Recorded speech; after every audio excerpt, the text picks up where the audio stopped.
Lipids हम कहते हैं ऐसी चीज़ों को जो अमूमन चिकनी होती हैं। तेल, घी या मक्खन वगैरह आपने खाया हुआ है तो वो लिपिड्स हैं। ठीक है, यहाँ पर लिखा हुआ है group of heterogeneous compounds. Hetero का मतलब होता है मुख्तलिफ, हेट्रोजीनियस यानी कि ये कोई एक तरह की चीज नहीं है बल्कि मुख्तलिफ मुख्तलिफ तरह के केमिकल्स हो सकते हैं। जिस तरह कार्बोहाइड्रेट्स के अंदर हमने देखा था कि पॉलीहाइड्रोक्सी एल्डिहाइड या पॉलीहाइड्रोक्सी कीटोन्स थे, एक जैसे थे तकरीबन सारे, लेकिन यहाँ पर केमिकली मुख्तलिफ तरह के हैं। इनके अंदर सिमिलैरिटी ये है कि सब के सब फैटी एसिड से रिलेटेड होते हैं। ठीक है, फैटी एसिड क्या होते हैं आगे चल के बात करेंगे। ये सारे कंपाउंड किसी ना किसी तरह फैटी एसिड्स के साथ रिलेटेड हैं और कुछ प्रॉपर्टीज इनकी एक जैसी हैं। कौन सी प्रॉपर्टीज? मिसाल के तौर पर ये सारे के सारे पानी के अंदर डिसॉल्व नहीं होते, पानी में इनसॉल्युबल हैं, लेकिन ऑर्गेनिक सॉल्वेंट्स के अंदर डिसॉल्व हो जाते हैं। मिसाल के तौर पे ईथर में, एथेनॉल में, क्लोरोफॉर्म में, बेंजीन में, इस तरह के सब्सटेंसेस के अंदर इजीली डिसॉल्व हो जाते हैं, लेकिन पानी के अंदर डिसॉल्व नहीं होते। जैसे लिपिड्स की एग्जांपल्स हैं फैट, चर्बी को कहते हैं, ऑयल, तेल जो आप मुख्तलिफ पौधों से निकालते हैं, वैक्सेस, मोम आप बनाते हैं, इसी तरह कोलेस्ट्रॉल का नाम आपने सुना हुआ है। तो ये लिपिड्स की एग्जांपल्स हैं। सारे लिपिड्स अमूमन हाइड्रोफोबिक होते हैं, यानी कि पानी के साथ मिक्स नहीं होते। तेल और पानी को आप मिक्स कर दें तो तेल सेपरेट हो जाता है, पानी सेपरेट हो जाता है। ठीक है, हाइड्रोफोबिक हैं, पानी से दूर रहते हैं। इस वजह से फिर हमने बात की थी कि सेलुलर मेम्ब्रेन्स बनाने के काम आते हैं। जहां पर आप चाहते हैं कि चीजें मिक्स ना हो, बीच में दीवार हो, तो वो दीवार लिपिड्स की बना दी जाती है। लिपिड्स आपकी बॉडी में एनर्जी को स्टोर करने का भी काम करते हैं, क्योंकि लिपिड्स के अंदर कार्बन और हाइड्रोजन के बॉन्ड्स ज्यादा तादाद में पाए जाते हैं, इसलिए ये एनर्जी को ज्यादा अच्छी तरह स्टोर कर सकते हैं। इनके अंदर ऑक्सीजन मौजूद नहीं होती।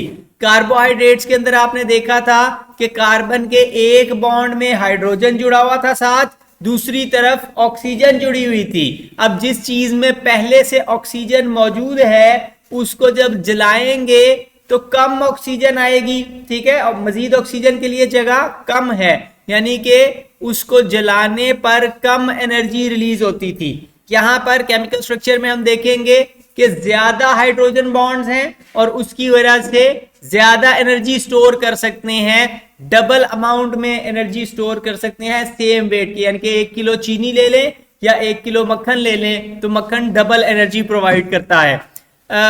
फिर हमारी बॉडीज में सर्दी के खिलाफ आपको बचाने में हेल्प करते हैं। आपकी स्किन के नीचे लिपिड्स की लेयर होती है मैमल्स के अंदर, तो वो लिपिड्स की लेयर आपको सर्दी से बचाती है, आपकी बॉडी की हीट को बाहर निकलने नहीं देती। इसी तरह जो सख्त सर्दी में जानवर रहते हैं, मसलन आपने रीछ देखा हुआ है या ठंडे पानी में रहने वाली डॉल्फिन्स और वेल्स, तो उनकी बॉडी के ऊपर बहुत मोटी तह चढ़ी हुई होती है चर्बी की स्किन के नीचे, तो वो चर्बी उनको ठंडा होने से बचाती है। इसी तरह हमारी बॉडीज में वाटर प्रूफिंग का काम करते हैं, यानी कि जहां आपने पानी से बचाना हो किसी चीज को तो वो, फॉर एग्जाम्पल लीफ के ऊपर आपने पढ़ा हुआ है क्यूटिकल की एक लेयर होती है, लिपिड्स की एक पतली सी लेयर होती है, यहां पर तस्वीर में आपको दिखाई हुई है। एपिडर्मिस के ऊपर तो वैक्स लगी हुई होती है जिसकी वजह से पत्ते की सरफेस आपको चमकदार नजर आती है, तो वो वैक्स एक्चुअली एक लिपिड है। इसी तरह कीड़ों मकोड़ों में आपने देखा हुआ है कि उनका एक्सोस्केलेटन है काइटिन का बना हुआ है, लेकिन काइटिन के ऊपर वो मुसलसल वैक्स लगा रहे होते हैं। आपने देखा होगा कि वो अपने एंटीने वगैरह को मुसलसल वो रब कर रहे होते हैं, वैक्स लगा रहे होते हैं, जिसकी वजह से वो चमकदार नजर आते हैं। ठीक है, ये वैक्स वैसी ही होती है जैसी आपकी जूतों के ऊपर लगाने वाली वैक्स होती है या शू पॉलिश होती है, वैसे ही सब्सटेंस की बनी हुई होती है, इसकी वजह से वो वाटर प्रूफिंग का काम करती है। आपने देखा हुआ है। अब लिपिड्स की बहुत सारी डिफरेंट टाइप्स हैं। फैटी एसिड सबसे सिंपल तरह के लिपिड्स होते हैं, फिर एसाइल ग्लिसरोल्स हैं, एसिड के साथ ग्लिसरॉल जुड़ा हुआ है। फॉस्फोलिपिड्स हैं, फॉस्फेट आ गया उसमें, वैक्सीज हैं, स्फिंगोलिपिड्स, ग्लाइकोलिपिड्स और टर्पिनॉइड्स हैं। टर्पिनॉइड्स में आपने नाम सुने होंगे कैरोटिनॉइड्स के और स्टीरॉइड्स के, ठीक है। तो ये मुख्तलिफ तरह के लिपिड्स हैं, इनके बारे में तफसील आगे आएगी। हमारी बॉडी में अक्सर औकात सोर्स ऑफ एनर्जी है। इसी तरह इंपॉर्टेंट स्ट्रक्चर्स बनाते हैं, मिसाल के तौर पे प्लाज्मा मेम्ब्रेन आपको पता हुआ है मेनली लिपिड्स की बनी हुई है। यहाँ पर तस्वीर के अंदर जो ब्लू कलर के गोल दायरे आपको नजर आ रहे हैं, नीचे दो दो टांगे हैं उनकी, तो ये लिपिड्स दिखाए हुए हैं, ठीक है। इसी तरह दूसरे ऑर्गेनेलिज मसलन आप मतलब न्यूक्लियस की मेम्ब्रेन है या एंडोप्लाज्मिक रेटिकुलम की मेम्ब्रेन है या माइटोकॉन्ड्रिया की मेम्ब्रेन है, तो हर तरह की मेम्ब्रेन लिपिड से बनी हुई होती है। हमारी बॉडी में इंसुलेशन का काम करते हैं, बॉडी को गर्मी सर्दी से बचाने के लिए, और एब्रेसिव डैमेज से बचाते हैं। एब्रेसिव डैमेज का मतलब है कि रगड़ से बचाने के लिए वो प्रोटेक्शन का काम करते हैं, चिकना सरफेस को बनाने के लिए इस्तेमाल होते हैं। इसी तरह वाटर लॉस को बचाने के लिए वो पत्ते के अंदर जो क्यूटिकल है वो ऊपर वाली सरफेस चमकदार क्यों है, वैक्स की वजह से है, ताकि जब धूप पड़े तो उसमें से पानी उड़ ना जाए। अब आते हैं कि ये बने किस चीज के हुए होते हैं। तो सबसे पहले सबसे सिंपल लिपिड्स हैं फैटी एसिड्स। मेरा ख्याल जहां पे तरतीब दी हुई है तो वो तरतीब थोड़ी गलत है। फैटी एसिड पहले आने चाहिए, दूसरे बाद में आएंगे, ठीक है, क्योंकि फैटी एसिड सबसे सिंपल है। अब फैटी एसिड के अंदर अमूमन एक लंबी चेन होती है कार्बन और हाइड्रोजन की। यहाँ पे तस्वीर में आप देख सकते हैं 10-12 वो फैटी कार्बन कार्बन की चेन है, ठीक है। इसको फैटी एसिड क्यों कहते हैं? इसलिए कि ये फैट्स में पाए जाते हैं। एसिड क्यों कहते हैं? क्योंकि ये एसिडिक इन नेचर हैं।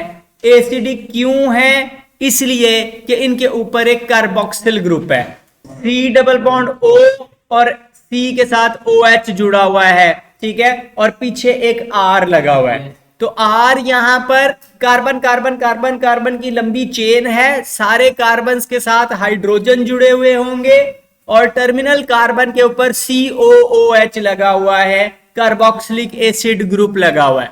इस वजह से इनको एसिड कहते हैं और ये फैट्स में से अमूमन निकलते हैं, चर्बी में से निकलते हैं, इस वजह से फैटी एसिड कहलाते हैं। अमूमन number of carbon atoms even होता है। इवन का मतलब है 2 होंगे या 4 होंगे या 6 होंगे या 8 होंगे, 2-2-2-2 करके जुड़े हुए होते हैं। इस वजह से fatty acid even number of carbon atoms पर मुश्तमिल होते हैं। फिर कार्बन नंबर 1 के ऊपर कार्बोक्सिलिक एसिड ग्रुप लगा हुआ है, COOH लगा हुआ है, पानी के अंदर डिसॉल्व नहीं होते और जितनी लंबी चेन होती जाएगी उतनी मुश्किल से पानी में डिसॉल्व होंगे। जितना छोटा होगा उतना रिलेटिवली इजीली पानी में डिसॉल्व हो जाएगा, लेकिन जूं-जूं चेन लंबी करते जाएंगे वो उतना ही मुश्किल से पानी में डिसॉल्व होगा। यहाँ पे लिखा है पामिटिक एसिड या ब्यूटायरिक एसिड, तो ये पानी के अंदर डिसॉल्व नहीं होंगे। इसी तरह जितना बड़ा मॉलिक्यूल होता जाएगा उतना वो गाढ़ा और सख्त होता जाएगा। तो कार्बन की चेन जितनी लंबी होगी उतना वो सॉलिड होता जाएगा, जितनी छोटी चेन होगी तो वो लिक्विड होगा। अब फैटी एसिड्स अमूमन फिर पानी की निस्बत हल्के होते हैं वजन में।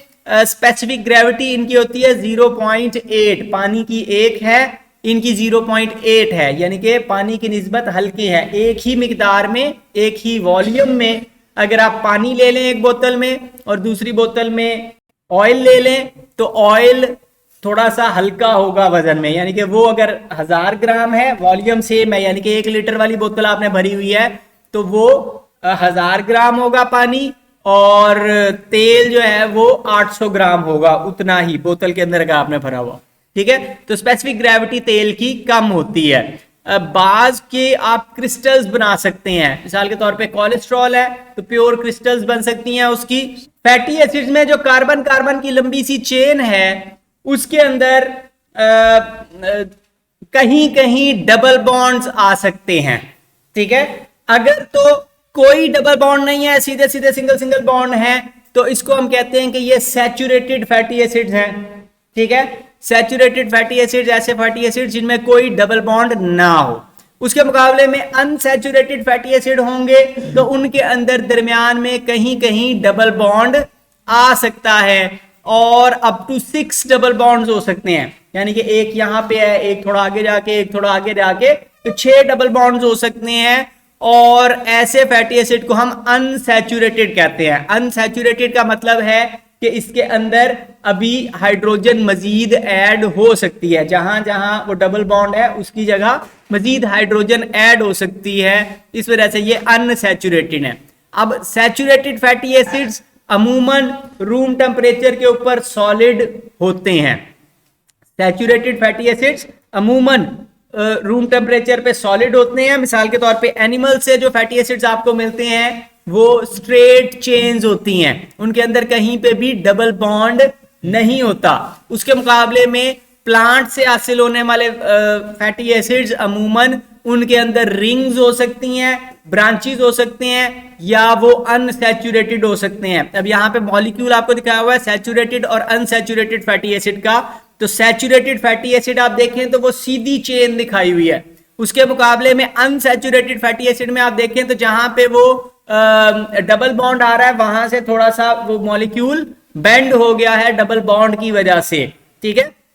अब अगर आपने फैटी एसिड तरतीब से रखने हो और वो सारे के सारे सैचुरेटेड हैं तो वो बड़े सीधे सीधे एक दूसरे के साथ फिट होते जाएंगे। उसके मुकाबले में अगर आपने फैटी एसिड रखे हुए हैं और दरमियान में कोई अनसैचुरेटेड फैटी एसिड आ जाता है तो क्या होगा कि वो अनसैचुरेटेड जो है वो थोड़ा सा टेढ़ा है, तो उसकी वजह से वो एग्जैक्ट फिट नहीं आएंगे। जिस तरह बोतलें आप तरतीब से रख रहे हैं, बीच में कोई टेढ़ी मेढ़ी सी बोतल आ गई तो वो सारों की तरतीब को खराब कर देगी, ठीक तरह से अरेंज नहीं होगी। तो अनसैचुरेटेड फैटी एसिड जो है वो तरतीब के साथ एडजस्ट नहीं होते और इस वजह से फिर जब वो तरतीब से एडजस्ट नहीं होते तो इस वजह से फिर सॉलिड भी नहीं होते, ठीक है। चीज को सॉलिड करने के लिए आपको चीजें बड़ी तरतीब के साथ अरेंज करनी पड़ती हैं, एटम्स बड़ी तरतीब में अरेंज होते हैं तो वो सॉलिड स्ट्रक्चर बनता है, ठीक है। तो अगर अनसैचुरेटेड है तो उसको सॉलिड स्ट्रक्चर में लाना मुश्किल हो जाता है। इस वजह से प्लांट से जो अमूमन हासिल होते हैं वो क्या होते हैं, सॉलिड नहीं होते, अमूमन लिक्विड होंगे। एनिमल से अमूमन जो मिलते हैं वो सॉलिड होते हैं, मसलन चर्बी आपने देखी हुई है, ठीक है। तो अनसैचुरेटेड फैटी एसिड अमूमन रूम टेम्परेचर के ऊपर लिक्विड होते हैं, इनको हम कॉमनली ऑयल कहते हैं और ये प्लांट से हासिल होते हैं। उसके मुकाबले में सैचुरेटेड फैटी एसिड्स अमूमन रूम टेम्परेचर पे सॉलिड होते हैं, इनको हम फैट्स कहते हैं और हमें एनिमल से यूजुअली मिलते हैं।